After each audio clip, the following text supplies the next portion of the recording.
Hakim Mahkamah Konstitusi bersama 5 mantan Hakim Konstitusi sepakat membentuk Majelis Etik Hakim Konstitusi secara permanen mensikapi kasus suap yang melibatkan mantan Ketua Mahkamah Konstitusi Akil Muchtar.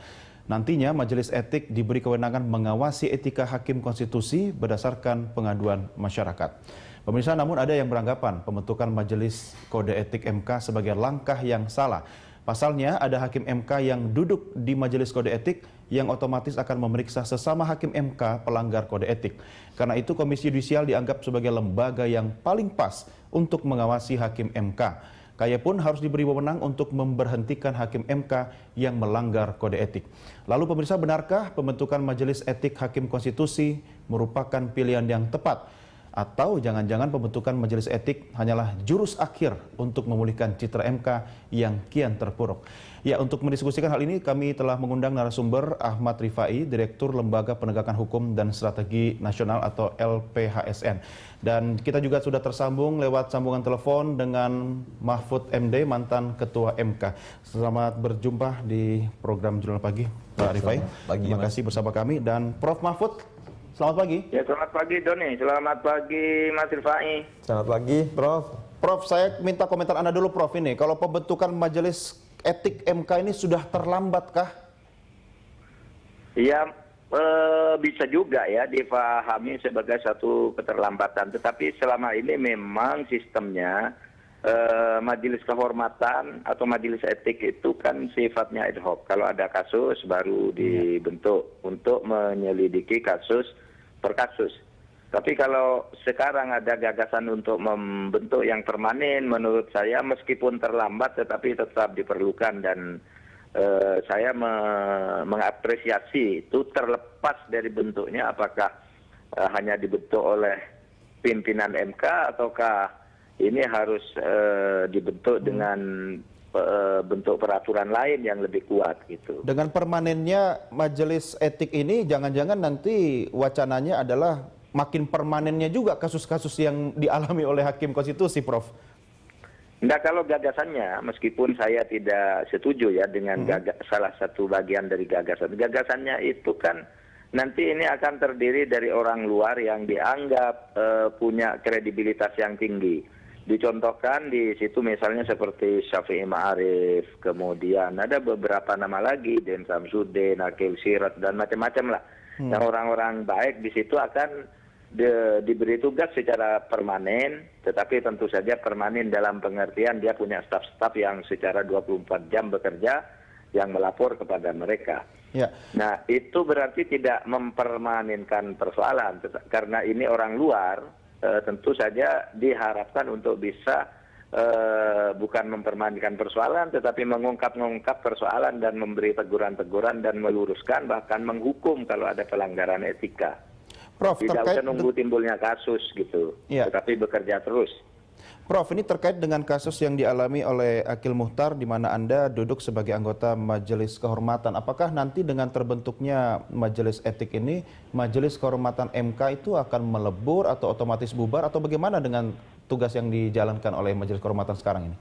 Gini, dibentuk atau tidak dibentuk Majelis Etik seperti yang kita bicarakan tadi, Majelis Kehormatan di mana saya menjadi anggotanya itu pasti harus bubar, meskipun itu tidak dibentuk. Karena Majelis Kehormatan itu sifatnya ad hoc, mengadili etika atau pelanggaran etik yang dilakukan oleh Akil Muchtar. Sesudah diambil kesimpulan lalu dijatuhkan sanksi atau diputuskan, itu lalu majelis itu bubar dengan sendirinya tanpa harus menunggu adanya Majelis Etik itu. Karena selama ini sistemnya begitu, memang kalau ada pelanggaran etika itu dibentuk majelis dengan tugas khusus dalam satu kasus. Kalau majelis kami ini hanya khusus mengadili etika Pak Akil. Kalau Majelis Etik nanti semua kasus masuk ke situ, bukan hanya satu. Prof, ini apakah tidak menunjukkan arogansi MK dengan membentuk Majelis Etik, sementara apakah wacana dikembalikan pengawasan itu ke KAY saja? Itu bagaimana, Prof, komentar Anda?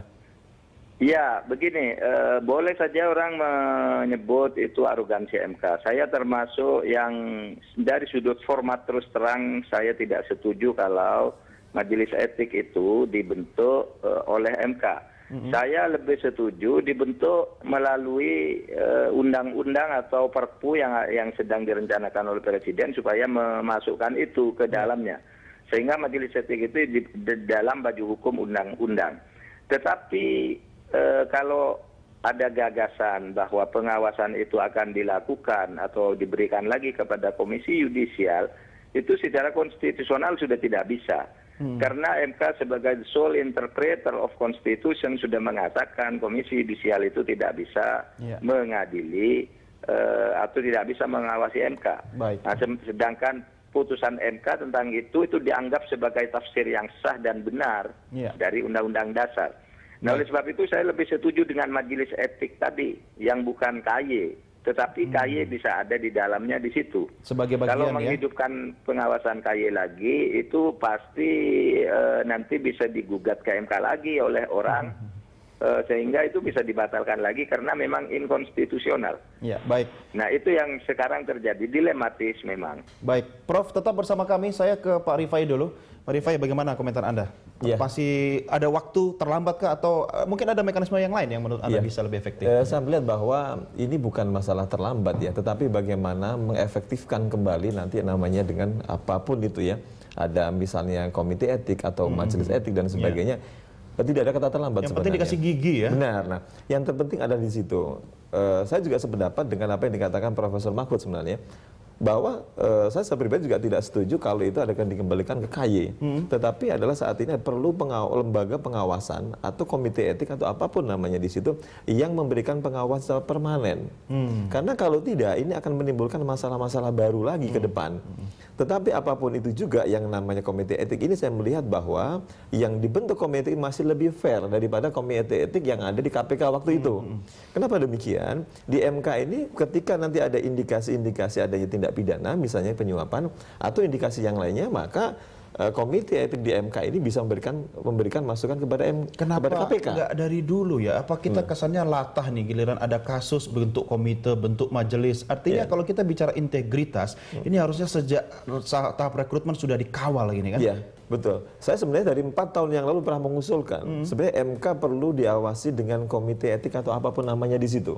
Kami 4 tahun yang lalu sudah pernah mengatakan ide-ide seperti ini, tetapi tidak menarik ide itu. Iya, sepertinya tidak menarik ide itu. Ini kan seperti wakil Tuhan di muka bumi. Benar. Jadi sama ketika kita mengusulkan ada komite etik di KPK waktu itu, kita mengusulkan di situ dia mengatakan bahwa KPK dan MK lembaga yang punya integritas. Saya katakan bahwa lembaga yang punya integritas tanpa diawasi juga tidak menutup kemungkinan akan terjadi pelanggaran hukum selama juga. Itu manusia masih tetap ada peluang untuk melakukan pelanggaran. Karena apapun juga, apalagi di situ adalah orang-orang hukum yang mereka tanda kutip mempunyai pengetahuan yang cukup bagus di sana. Apapun juga perlu diawasi dengan secara ketat. Baik. Apalagi di MK itu sendiri. Ya. Pak Rifai, Prof. Mahfud, kita break dulu. Kami segera kembali sesaat lagi. Tetap bersama kami. Terima kasih masih bergabung bersama kami dan saya masih berdiskusi dengan Pak Ahmad Rifai dan juga Prof. Mahfud MD di ujung telepon. Sebelum melanjutkan diskusi, kita simak dulu pernyataan Wakil Ketua MK Hamdan Zulfa berikut ini. Nah, majelis ini akan menganalisis, mencari informasi, melakukan klarifikasi, dan terakhir kalau memang ada pelanggaran-pelanggaran yang dianggap berat, itu merekomendasikan untuk pembentukan Majelis Kehormatan Mahkamah Konstitusi. Berarti intinya Bapak setuju atas dibangunnya lembaga ini? Iya, kami semua sudah setuju. Sekarang yang kami belum detail adalah siapa yang akan menjadi anggota dan bagaimana mekanisme kerjanya kami sedang merumuskan. Jadi prinsipnya memang kita juga memang menginginkan ada suatu majelis yang akan secara hari per hari untuk menganalisis berbagai laporan. Dan kami juga rencana nanti akan membuka satu kotak pos secara surat ya, untuk langsung kepada majelis etik dan juga email yang langsung kepada majelis etik dan juga SMS kepada langsung majelis etik yang hanya dibuka oleh majelis etik tentang pengaduan-pengaduan terhadap perilaku hakim. Saya kembali ke Prof. Mahfud dulu. Prof. Mahfud, Ya, ini apakah tidak mendahului keinginan pengeluaran Perpu sehingga teman-teman di MK mendahului dengan membentuk majelis etik, Prof? iya. Jadi memang mendahului kalau itu akan dilakukan oleh MK dan menurut saya Perpu atau undang-undang nanti bisa saja membuat dan tentunya kalau itu sudah terbentuk kan yang dilakukan oleh MK nanti harus bubar kalau memang Perpu atau RUU atau undang-undang baru itu sudah mengatur. Berarti nanti kalau Perpu keluar itu majelis etik dianulir dong, Prof? Iya, harus dianulir dong. Lalu kenapa tidak bersabar menunggu Perpu saja, Prof? Baju hukumnya itu berbeda dan saya memang lebih setuju masuk di dalam Perpu atau di dalam undang-undang gitu. Prof, ya, tidak bisa diatur sendiri. Sekarang ini pertama secara hukum akan lebih kuat kalau itu dibentuk oleh Perpu atau undang-undang. Lalu yang kedua memenuhi logika publik ya, public common sense bahwa dibentuk sendiri itu mungkin akan lebih banyak membuat kecurigaan di tengah-tengah masyarakat. Prof, Anda kan sempat memimpin majelis atau Mahkamah Konstitusi. Sebenarnya secara psikologis apa sih yang menjadi penyebab langkah teman-teman di MK sekarang mendahului sebelum Perpu keluar itu? Iya, karena ada kebutuhan dan mungkin ada kesadaran bahwa yang selama ini ada di dalam undang-undang pun sebenarnya. Di dalam undang-undang itu hanya disebut majelis kehormatan sifatnya ad hoc gitu. Itu bukan kesalahan MK juga. Sifatnya ad hoc, hanya kasus per kasus. Itu dalam undang-undang yang resmi. Nah sekarang itu ada kebutuhan. Lalu MK mungkin merasa harus memenuhi kebutuhan itu. Saya terus terang pada waktu rapat kesepakatan untuk membentuk majelis etik itu saya tidak hadir di dalam forum itu karena ada acara lain. Tetapi saya memahaminya itu sebagai upaya memenuhi kebutuhan yang sekarang sedang bergejolak di tengah-tengah masyarakat. Kebutuhan apa, Prof? Apakah hanya sekedar kebutuhan pencitraan MK saja sekarang ini? Ya, saya selalu setuju apapun kata rakyat ketika memaki dan menilai MK seperti itu. Karena memang MK ini sekarang harus dimarahi dan harus dimaki-maki. MK ini milik rakyat. Tetapi seperti saya katakan tadi, nanti kalau undang-undang atau Perpu sudah mengatur lain dari majelis etik yang direncanakan oleh MK ini, maka saya kira akan dengan sendirinya melebur atau bubar dan menyesuaikan dengan Perpu itu. Dan saya mengira kalau Presiden agak fokus gitu, saya kira Perpu itu akan lahir lebih dulu daripada pembentukan majelis etik di MK, karena itu kan harus dibentuk aturannya dulu, majelis etik itu apa, kemudian sudah itu menghubungi orang-orangnya dan seterusnya. Sehingga kalau saya menduga kalau Presiden masih serius dengan hasil pertemuan dengan para ketua lembaga negara itu, di mana beliau akan mengeluarkan Perpu, saya kira itu akan lebih cepat dari sekedar pembentukan majelis etik yang sekarang sedang dirancang di Mahkamah Konstitusi. Iya, kalaupun Presiden juga lebih serius, mungkin kasus-kasus korupsi tidak sebanyak ini, Prof ya. Tapi Prof, saya ingin tahu, apakah majelis etik ini atau apapun nanti namanya dari Perpu itu mampu menjangkau kasus-kasus yang melibatkan termasuk misalnya mantan hakim Mahkamah Konstitusi, mantan, Prof? Apakah itu bisa sampai ke situ? Tidak bisa, karena majelis etik itu mengadili etika terhadap yang sedang berlangsung. Kalau yang sudah berlangsung dan hukuman majelis etik itu paling tinggi pemecatan. Nah, orang sudah keluar mau dipecat apa lagi, kan tidak bisa. Nah, meskipun begitu mantan-mantan hakim dan mantan ketua MK yang sudah pensiun itu tidak bisa lepas dari tuntutan hukum pidana, meskipun dia sudah berhenti. Kalau ditemukan kasus pidana selama dia menjadi hakim MK, itu masih terus bisa dilanjutkan, dijatuhi hukuman pidana. Termasuk Anda ya, Prof ya? Etik itu hanya berjalan untuk memberhentikan orang yang tidak mungkin mengadili orang yang sudah berhenti. Iya. Kan gitu. Baik, Prof, tetap bersama kami. Saya ke Pak Rifai dulu. Pak Rifai, kalau yang paling pantas duduk di dalam majelis etik yang sangat terhormat ini orang-orang seperti apa? Karena tadi kita berharap bahwa hakim MK, termasuk ketua MK itu orang yang sangat terhormat, yang punya integritas tinggi, tapi ternyata dalam waktu semalam bubar kepercayaan masyarakat. Iya, sebenarnya kita bisa belajar dari pengalaman ketika bagaimana penerapan komite etik di KPK waktu itu misalnya. Kita bahwa ada dua lembaga yang menurut saya saat ini cukup bersih adalah KPK dan MK. Kemudian MK kena masalah penyuapan yang kemarin ketuanya. Tinggal satu doang. Tinggal satu. Tetapi kita punya pengalaman yang tahun lalu ketika Komite Etik memeriksa ada dugaan pimpinan KPK misalnya melakukan tindakan yang melanggar kode etik. Di sana pun karena yang menjadikan anggota Komite Etik adalah orang-orang di KPK sendiri, dan kemudian sebagian adalah orang luar, hasilnya pun tidak maksimal. Tidak berani memberikan semua dari orang luar. Benar, tidak berani memberikan rekomendasi yang apa adanya. Nah, begitu juga saya berharap bahwa di MK ini juga demikian.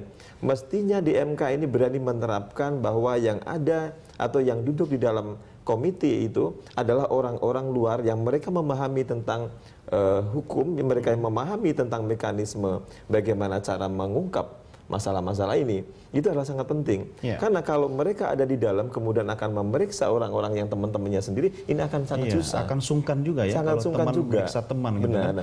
Tapi Pak Rifai, kalau kita bagi ya, ini waktu MK kan hakim-hakimnya kan ada wakil dari pemerintah, dari MA, kemudian dari DPR, walaupun memang tidak disebutkan perwakilan dari ketiga lembaga tersebut.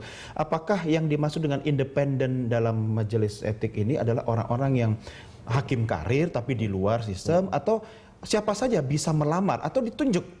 Saya kira gini, kita bisa belajar dari berbagai pengalaman bahwa untuk mengungkap dan menegakkan komite etik ini tidak mesti orang-orang yang ada baik perwakilan pemerintah atau mantan hakim dan sebagainya. Banyak orang-orang di Republik ini yang masih punya integritas yang cukup tinggi, punya integritas yang cukup kuat. Dulu juga sebelum terbongkar kasus-kasus ini semua mengatakan begitu, ini orangnya sangat berintegritas, tapi ternyata integritasnya pada korupsi tinggi juga. Betul, gitu kan? Ini tanda kutip yang harus kita curigai. Tapi Anda masih yakin, Anda optimis ketika majelis ini akan dibentuk? Saya masih optimis ya, tetapi saya mengusulkan bahwa janganlah semuanya bermutlak dari orang-orang yang pernah duduk di situ. Karena apapun juga mereka mengungkapkannya tidak akan bisa secara terbuka, tidak akan bisa fair. Betul. Di sini nih yang perlu dibutuhkan orang-orang yang independen, orang yang punya integritas minimal untuk menilai apakah ini ada pelanggaran atau tidak. Karena kalau mereka tidak punya keberanian dan ada rasa sungkan, mereka tidak akan pernah bisa menegakkan atau malah ikut menjadi bagian dari konspirasi itu ya. Akan menjadi bagian dari konspirasi sendiri. Pak Rifai, kita break dulu. Prof Mahfud, kita break dulu, tetap bersama kami. Pemirsa, kami segera kembali sesaat lagi. Terima kasih masih bergabung bersama kami dan kita lanjutkan dialog kita. Saya kembali ke Prof Mahfud. Prof Mahfud, ya, menurut Anda siapa kira-kira orang yang paling layak, paling pantas dan memiliki integritas tinggi untuk duduk dalam majelis etik ini, Prof? Saya kira banyak ya. Kalau cuma 10 gitu di Indonesia ini bisa dengan gampang mencari gitu ya. Tapi itu akan aturannya belum ada. Misalnya orang yang seperti Syafi'i Ma'arif atau Taufikur Rahman Ruki yang mantan ketua KPK itu kan bisa masuk juga. Jadi bisa juga Din Samsudin, bisa Jimli Asidiki dan sebagainya. Saya kira banyak lah kalau mencari orang begitu yang oleh masyarakat secara umum dikenal sebagai orang yang bersih gitu. Kenapa tidak Anda sendiri, Prof, yang duduk di situ bareng-bareng misalnya dengan Prof Jimli dan kawan-kawan? Itu kan nanti ada mekanismenya ya. Itu akan ada mekanismenya yang akan memilih. Tapi sudah ada kesepakatan di dalam, itu akan mengambil orang-orang luar yang tidak bekerja dan tidak pernah bekerja di MK kayaknya. Prof, bagaimana bisa dijamin ketika mereka-mereka yang duduk dalam majelis etik ini memang orang-orang yang punya integritas? Jangan sampai kita kecolongan lagi, nanti yang mengawasi malah juga harus diawasi nih. Ya memang tidak ada yang bisa menjamin itu ya. Semuanya kan di lembaga negara ketika membentuk lembaga pengawas kepada siapapun, kepada MA, kepada presiden dan sebagainya. BPK mengawasi presiden, DPR mengawasi presiden. Tidak ada yang bisa menjamin bahwa tidak terjadi apa-apa. Tetapi itu kan satu upaya untuk menciptakan sebuah sistem. Ya. Untuk realisasinya, Prof, menurut Anda kapan yang paling tepat? Secepatnya kah atau menunggu momentum apa? Saya tidak tahu MK itu merencanakan kapan akan menyelesaikan ini. Tapi kalau saya pribadi lebih setuju itu ditunda menunggu Perpu saja yang kemudian nanti dituangkan di dalam undang-undang. Dan saya berharap Presiden kalau mau mengeluarkan Perpu ya lebih cepat, lebih baik menurut saya. Ya, Prof, saya ingin tahu terakhir komentar Anda mengenai perkembangan kasus pemeriksaan saksi-saksi yang terlibat dengan Akil Muhtar, gimana Prof? Semakin ditemukan banyak hal, baik di KPK dalam kasus pidananya itu kan kita sudah baca semua, ternyata ada perusahaan-perusahaan atas nama istrinya dan transfer transfer yang begitu besar kepada perusahaan itu, sementara kegiatannya tidak jelas, dan pentransfernya itu yang banyak ya pengacara yang juga jadi tersangka itu sekarang. Ya. Nah, itu di tingkat pidana ya, belum lagi ada mobil atas nama sopir dan sebagainya. Belum lagi informasi dari PPATK memang ada beberapa yang harus dibuka lagi karena lalu lintas transfer uang itu mencurigakan sampai ke pegawai, melalui pegawai-pegawai kecil di situ, tetapi terkait dengan itu gitu. Baik, Prof. Mahfud, masyarakat menunggu hasil kerja keras dari Majelis Kehormatan ini. Terakhir, bagaimana komunikasi Anda dengan Prof. Jimli? Baik-baik saja? Oh, baik, alhamdulillah baik, membaik. Baik, baik, Prof. Gitu Mahfud. ya. Terima kasih sudah bersama kami, Prof. Selamat beraktivitas hari ini. Ya, sampai ketemu ya. Terima kasih. Pak Rifai, bagaimana Anda mensikapi? Apakah kita akan terbentuk pada satu mentalitas di mana publik sekarang lagi tidak percaya pada Majelis Kehormatan? Ini hanya masalah pencitraankah atau sebenarnya ada upaya dari internal MK untuk memperbaiki diri? Ya, sebenarnya lebih penting adalah bukan masalah sekedar pencitraan, Tapi pencitraan juga penting loh. Ya. Pencitraan penting, tapi ada yang jauh lebih penting adalah bagaimana membangun sistem terhadap Mahkamah Konstitusi ini menjadi yang mempunyai integritas tinggi. Karena publik kemarin memberikan kepercayaan yang sangat tinggi. Kemudian kepercayaan yang hilang begitu saja dengan kasus yang kemarin. Ini adalah merupakan bentuk degradasi moral yang paling luar biasa. Tentu dengan hal seperti ini perlu dikembalikan kepada posisi semula yang mungkin posisi yang lebih baik. Artinya orang-orang yang duduk di majelis etik ataupun nanti apapun namanya itu adalah orang-orang yang memang harus integritasnya berkali-kali lipat lebih tinggi dong ya? Iya, artinya jangan sampai kecolongan orang-orang yang sudah dikatakan ini baik, ternyata ketika duduk di sana atau dalam satu hari nanti mereka terbukti melakukan tindak pidana. Ini jangan sampai terjadi. Misalnya kita bisa melihat contoh misalnya siapa menyangka bahwa AM itu akan melakukan tindak pidana penyuapan seperti ini. Yang mestinya disadari atau tidak ini akan berakibat yang sangat luar biasa. Bahkan katanya malaikat pun tidak menyangka. Benaran gitu. Jadi yang sangat luar biasa itu akan memberikan akibat yang sangat buruk. Ini adalah merupakan bentuk sesuatu yang mesti harus ditegakkan komite etiknya. Pak Rifai, menurut Anda bagaimana mekanisme teknis agar majelis etik itu akan bekerja dengan baik dan efektif untuk menjadi pengawas dari hakim yang sangat terhormat ini? Iya, ya memang para anggotanya mereka harus memahami dan mereka harus mempunyai mainstream yang bagus terhadap bagaimana cara kerja mereka.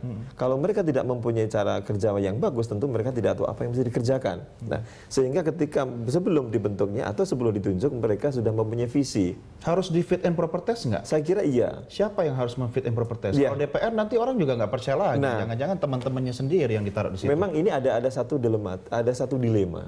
Bagaimana ketika kita membentuk sebuah komite yang permanen misalnya atau apapun namanya itu, memang dibutuhkan lembaga-lembaga lain atau dibutuhkan instrumen lain untuk melihat bagaimana calon-calon kandidat yang akan menjadi pemegang komite etik di situ itu benar-benar. Berarti pemilihannya terbuka lebih bagus dong ya? Masyarakat dilibatkan dalam mengawasi. Itu akan lebih baik memang masyarakat dilibatkan secara terbuka. Karena apapun juga Mahkamah Konstitusi ini kan milik semua masyarakat dan bangsa Indonesia yang memang harus dijaga integritasnya. Bagaimana dengan nama-nama orang atau tokoh yang selama ini sudah sering kita dengar akrab di telinga publik? Apakah memang ya seperti Prof. Mahfud atau Prof. Jimli atau teman-teman yang sekarang berada di Majelis Kehormatan MK, apakah mereka layak menjadi orang-orang yang menjalankan tugas dalam majelis etik ini? Yes, dan saya sendiri berharap bahwa kayak Profesor Jimli, Profesor Mahfud, kemudian ada di sana. Karena apapun juga mempunyai pengalaman yang cukup tahu tentang di Mahkamah Konstitusi. Bukan malah lebih banyak teman-temannya yang diawasi. Namun ada namanya itu. Tapi yang terlebih lagi adalah janganlah yang menjadi yang menjadi anggota yang lainnya mereka mempunyai posisi yang lemah sehingga mereka tidak mempunyai kekuatan apapun untuk mempengaruhi itu. Kena sungkan. Nah, kalau sungkan dan sebagainya ini yang penting karena kalau mereka mempunyai integritas yang di bawahnya, Pak Mahfud misalnya di bawahnya Profesor Jimli dan sebagainya, itu akan mempengaruhi cara bekerjanya. Kalau sudah mempengaruhi cara kerja tentu mereka tidak akan bekerja dengan cara baik. Termasuk dia tidak akan pernah berani memberikan keterbukaan kepada publik tentang hasil-hasil komite etik. Ini yang masyarakat saya pribadi tidak setuju. Itu apapun juga juga karena demi Mahkamah Konstitusi harus diselamatkan. Yeah. Tentu penyelamatan ini dibutuhkan orang-orang yang memang benar-benar fair, pengen membangun Mahkamah Konstitusi kembali. Iya, Hakim secara MK baik, diawasi oleh Majelis Etik dan Majelis Etik diawasi oleh publik. Ya, kan? benar, Harus ada benar. mekanisme pengawasan dari publik langsung kepada Ya. Majelis Etik ya. Baik, Pak Rifai terima kasih bersama kami. Terima kasih Sampai ketemu banyak. lagi. Selamat beraktivitas. Terima kasih Mas. Dan pemirsa, demikianlah dialog kita kali ini. Jangan kemana-mana, kami segera kembali untuk melanjutkan informasi lainnya. Tetap bersama kami di Berita 1.